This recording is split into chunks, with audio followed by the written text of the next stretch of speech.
Wellness for Life is brought to you by Back in Motion Physical Therapy, Gothenburg Chiropractic Clinic, Mahabi Atwa Community Action Partnership, and Lakeside Sports and Pain Clinic. Hi, I'm Dr. Gothenburg, a chiropractor in Pelican Rapids, and I thought for today's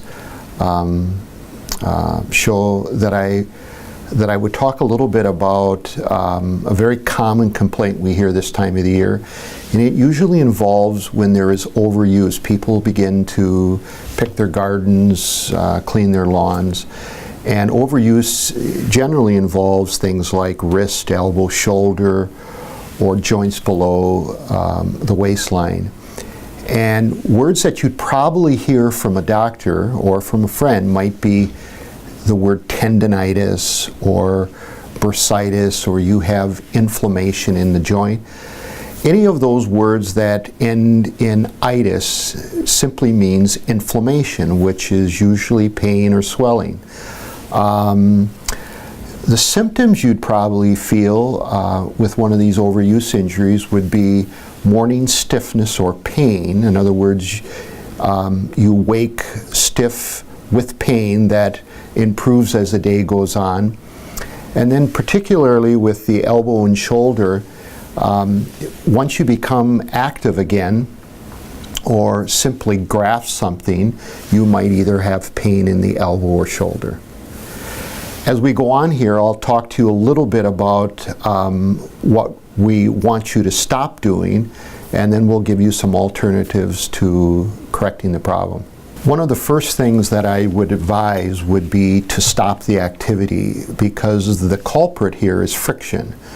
So for example, in the shoulder, if a tendon becomes inflamed, and tendons are held in place by a sheath, and as the tendon slides back and forth in the sheath, it's going to create friction, which will simply aggravate the problem. So I'd advise seeing someone like a chiropractor. If you've seen a medical doctor, they may tell you to rest the joint, perhaps take an over-the-counter anti-inflammatory, and in some cases use cortisone. I'm really not a proponent of that. I take a stance where I believe it's important to find the underlying cause, and I'll give you an example of that in just a moment.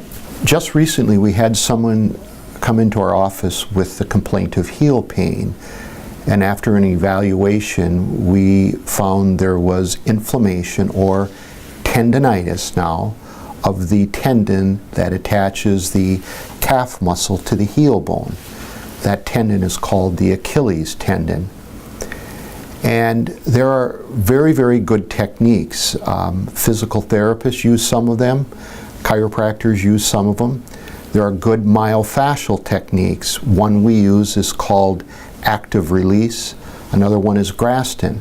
But in the very end, what really helped this patient is she, like many others, came in showing me that she had an orthotic. And so the orthotic supported her instep. But in her particular case, we added a small cushion on to the back of the orthotic that centered her heel. In other words, her heel was cantered, which caused a bow in the Achilles tendon, which led to the tendinitis. The example that I just gave you is really not uncommon. For example, the shoulder, a very strong leading candidate for underlying problems is posture, where people tend to roll the shoulders forward or hump the back. And so what I'm trying to say in the very end is that while we feel capable and able to diagnose your problem, we approach treatment from the standpoint of looking at the underlying cause or a structural component. So if you've been told you have either bursitis, tendinitis, or an overuse type condition, please feel free to contact our office here in Pelican Rapids and investigate treatments that just don't cover up the symptoms. Thank you. Thank you for watching Wellness for Life. Brought to you by Back in Motion Physical Therapy, Gothenburg Chiropractic Clinic, Mojave Ottawa Community Action Partnership, and Lakeside Sports and Pain Clinic.